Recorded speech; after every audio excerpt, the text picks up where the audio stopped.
ಜೈ ರಾಮಕೃಷ್ಣ. ನಮಸ್ತೆ. ಯುಗಾವತಾರ ಶ್ರೀರಾಮಕೃಷ್ಣ ಗ್ರಂಥಾಧ್ಯಯನಕ್ಕೆ ತಮ್ಮೆಲ್ಲರಿಗೂ ಸ್ವಾಗತ. ಗಯೆಯಲ್ಲಿ ಮಲಗಿದ ಕ್ಷುದಿರಾಮನಿಗಾದಂತಹ ಸ್ವಪ್ನವನ್ನ ಈಗ ನೋಡೋಣ. ಗಯಾ ಗದಾಧರನ ದೇವಾಲಯ. ಕ್ಷುದಿರಾಮ ಗದಾಧರನ ಪಾದ ಪದ್ಮಗಳ ಬಳಿ ಕುಳಿತು ತನ್ನ ಪಿತೃಗಳಿಗೆ ಶ್ರದ್ಧಾ ಭಕ್ತಿಯಿಂದ ತರ್ಪಣ ಕೊಡುತ್ತಿದ್ದಾನೆ. ಪಿತೃಗಳೆಲ್ಲ ಜ್ಯೋತಿರ್ಮಯ ಶರೀರದಿಂದ ಅಲ್ಲಿಗೆ ಆಗಮಿಸಿ ಅವನು ನೀಡಿದ ಪಿಂಡಗಳನ್ನು ಸಂತೋಷದಿಂದ ಸ್ವೀಕರಿಸಿ ಅವನನ್ನು ಹೃತ್ಪೂರ್ವಕವಾಗಿ ಆಶೀರ್ವದಿಸುತ್ತಿದ್ದಾರೆ. ತನ್ನ ಪ್ರೀತಿಯ ಪಿತೃಗಳ ದರ್ಶನ ಭಾಗ್ಯವನ್ನು ಪಡೆದ ಕ್ಷುದಿರಾಮನಿಗೆ ಉಕ್ಕಿ ಬರುತ್ತಿರುವ ಆನಂದಾಶ್ರುವನ್ನು ತಡೆಯಲೇ ಆಗುತ್ತಿಲ್ಲ. ಹೃದಯದಲ್ಲಿ ತುಂಬಿದ ಅತಿಶಯ ಭಕ್ತಿಯ ಭಾರದಿಂದ ಪಿತೃಗಳ ಪಾದಗಳಿಗೆ ಬಾಗಿ ನಮಿಸುತ್ತಾನೆ. ಮರುಕ್ಷಣವೇ ತಲೆ ಎತ್ತಿ ನೋಡುತ್ತಾನೆ. ದೇವಾಲಯವೆಲ್ಲ ಒಂದು ದಿವ್ಯ ಜ್ಯೋತಿಯಿಂದ ಆವೃತವಾಗಿದೆ. ಆ ಬಗೆಯ ಬೆಳಕನ್ನು ಅವನು ಹಿಂದೆಂದೂ ಕಂಡವನಲ್ಲ. ಈಗ ಅಲ್ಲಿ ಗಯಾ ಗದಾಧರ ತನ್ನ ಅಲೌಕಿಕ ದಿವ್ಯ ಸಿಂಹಾಸನದ ಮೇಲೆ ಪ್ರಸನ್ನವದನನಾಗಿ ವಿರಾಜಿಸುತ್ತಿದ್ದಾನೆ. ಪಿತೃಗಳೆಲ್ಲರೂ ಪರಮ ಭಕ್ತಿ ಭಾವದಿಂದ ಕರಜೋಡಿಸಿಕೊಂಡು ಸಾಲಾಗಿ ನಿಂತು ಗದಾಧರನ ಗುಣಗಾನ ಮಾಡುತ್ತಿದ್ದಾರೆ. ಗದಾಧರನ ಸಮಸ್ತ ವ್ಯಕ್ತಿತ್ವವೂ ಜ್ಯೋತಿರ್ಮಯವಾಗಿ ಪ್ರಕಾಶಿಸುತ್ತಿದೆ. ಆ ಜ್ಯೋತಿಯ ವರ್ಣವೂ ಕೂಡ ಎಳೆಯ ಗರಿಕೆ ಹುಲ್ಲಿನ ಬಣ್ಣ. ಗದಾಧರನು ಅತ್ಯಂತ ಕೃಪಾಮಯನಾಗಿ ವಾತ್ಸಲ್ಯಪೂರ್ಣ ನಯನಗಳಿಂದ ಕ್ಷುದಿರಾಮನತ್ತಲೇ ನೋಡುತ್ತಾ ಅವನನ್ನು ತನ್ನ ಸನಿಹಕ್ಕೆ ಬರುವಂತೆ ಸನ್ನೆ ಮಾಡಿದ.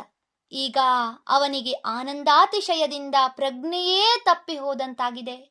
ತಾನೇನು ಮಾಡುತ್ತಿರುವೆನೆಂಬುದರ ಪರಿವೇ ಇಲ್ಲದೆ ಶ್ರೀ ಗದಾಧರನ ಬಳಿಗೆ ಸರಿದ. ಭಾವವೇಗ ಭರಿತವಾಗಿ ಅವನ ಪಾದ ಪದ್ಮಗಳಿಗೆ ಶಿರಬಾಗಿ ನಮಿಸಿದ. ತುಂಬು ಹೃದಯದಿಂದ ಸ್ತೋತ್ರದಿಂದ ಸುಪ್ರೀತನಾದ ಶ್ರೀ ಗದಾಧರ ತನ್ನ ಸ್ವರ್ಗೀಯ ದಿವ್ಯ ಮಧುರ ಕಂಠದಿಂದ ನುಡಿದ, ಕ್ಷುದಿರಾಮ, ನಿನ್ನ ಅಸಾಧಾರಣ ಭಕ್ತಿಯನ್ನು ಕಂಡು ನನಗೆ ಮಹದಾನಂದವಾಗಿದೆ. ನಾನು ಮುಂದೆ ನಿನ್ನ ಪುತ್ರನಾಗಿ ಜನಿಸಿ ನಿನ್ನ ಪ್ರೀತ್ಯಾದರಗಳನ್ನು ಸ್ವೀಕರಿಸುವೆ. ಇದನ್ನು ಕೇಳಿ ಕ್ಷುದಿರಾಮನ ಹೃದಯ ಆನಂದದಿಂದ ಅರಳಿತು. ಆದರೆ ಮರುಕ್ಷಣವೇ ಅವನಿಗನ್ನಿಸಿತು, ನಾನು ಬಡವ ಭಿಕಾರಿ, ಇವನು ಅಖಿಲಾಂಡ ಕೋಟಿ ಬ್ರಹ್ಮಾಂಡ ನಾಯಕ. ಇವನು ನನ್ನ ಗುಡಿಸಲಿಗೆ ಬಂದರೆ ಇವನಿಗೆ ಉಣ್ಣಲೇನು ಕೊಡಲಿ, ಉಡಲೇನು ಕೊಡಲಿ, ಹೊದೆಯಲೇನು ಕೊಡಲಿ? ಈ ಭಾವನೆಯಿಂದ ಅವನಿಗೆ ದುಃಖ ಒತ್ತರಿಸಿ ಬಂತು. ಗದ್ಗದ ಸ್ವರದಿಂದ ಹೇಳಿದ, ಇಲ್ಲ ಇಲ್ಲ ಪ್ರಭು, ಹೇ ಪ್ರಭು, ನಾನು ಅಷ್ಟು ದೊಡ್ಡ ಕೃಪೆಗೆ ಪಾತ್ರನಲ್ಲ. ನೀನು ನಿನ್ನ ಅಹೇತುಕ ಕೃಪೆಯಿಂದ ನನಗೆ ದರ್ಶನ ಭಾಗ್ಯವನ್ನು ಕರುಣಿಸಿದ್ದಲ್ಲದೆ ನನ್ನ ಪುತ್ರನಾಗಿ ಜನಿಸುವೆನೆಂದು ನುಡಿದದ್ದೇ ನನ್ನ ಪಾಲಿಗೆ ಬೇಕಾದಷ್ಟಾಯಿತು. ಆದರೆ ನೀನು ನಿಜವಾಗಿಯೂ ನನ್ನ ಪುತ್ರನಾಗಿ ಜನಿಸಿದಲ್ಲಿ ದೀನ ದರಿದ್ರನಾದ ನಾನು ನಿನ್ನನ್ನು ಹೇಗೆ ತಾನೇ ಉಪಚರಿಸಬಲ್ಲೆ ಪ್ರಭು? ಕ್ಷುದಿರಾಮನ ದೈನ್ಯವನ್ನು ಕಂಡ ಶ್ರೀ ಗದಾಧರ ಇನ್ನಷ್ಟು ಕರುಣಾಮಯನಾಗಿ ನುಡಿದ, ನೀನೇನು ಹೆದರಬೇಡ ಕ್ಷುದಿರಾಮ, ನೀನೇನನ್ನು ಕೊಡುವೆಯೋ ಅದನ್ನು ನಾನು ಅತ್ಯಂತ ಸಂತೋಷದಿಂದ ಸ್ವೀಕರಿಸುತ್ತೇನೆ. ನಿನ್ನ ಪುತ್ರನಾಗಿ ಜನಿಸಬೇಕೆಂಬ ನನ್ನ ಆಸೆಯನ್ನು ಮಾತ್ರ ನೀನು ನಡೆಸಿಕೊಡಲೇಬೇಕು. ಈಗ ಕ್ಷುದಿರಾಮನಿಂದ ಇಲ್ಲ ಎನ್ನಲಾಗಲೇ ಇಲ್ಲ. ಒಂದೆಡೆ ಆನಂದ, ಇನ್ನೊಂದೆಡೆ ದುಃಖ.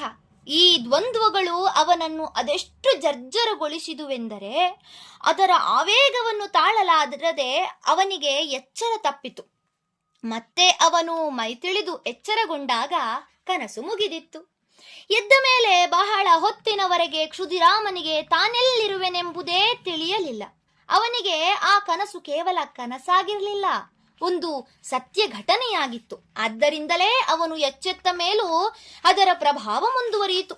ಈಗ ಅವನು ಆ ಕನಸಿನ ಮಹತ್ವವನ್ನು, ಆ ಕನಸು ನನಸಾಗುವುದರ ಸಾಧ್ಯಾಸಾಧ್ಯತೆಗಳನ್ನು ನಾನಾ ದೃಷ್ಟಿಕೋನಗಳಿಂದ ಭಾವಿಸಿ ನೋಡಿದ.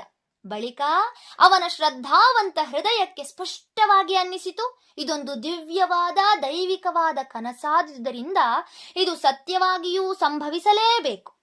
ತನ್ನ ಮನೆಯಲ್ಲಿ ಶೀಘ್ರದಲ್ಲೇ ಒಬ್ಬ ಮಹಾಪುರುಷ ಉದಯಿಸುವುದು ಖಂಡಿತ ಎಂದು. ನಾವು ಅದಾಗಲೇ ನೋಡಿದಂತೆ ಅವನಿಗೀಗ 60 ತುಂಬಿದೆ.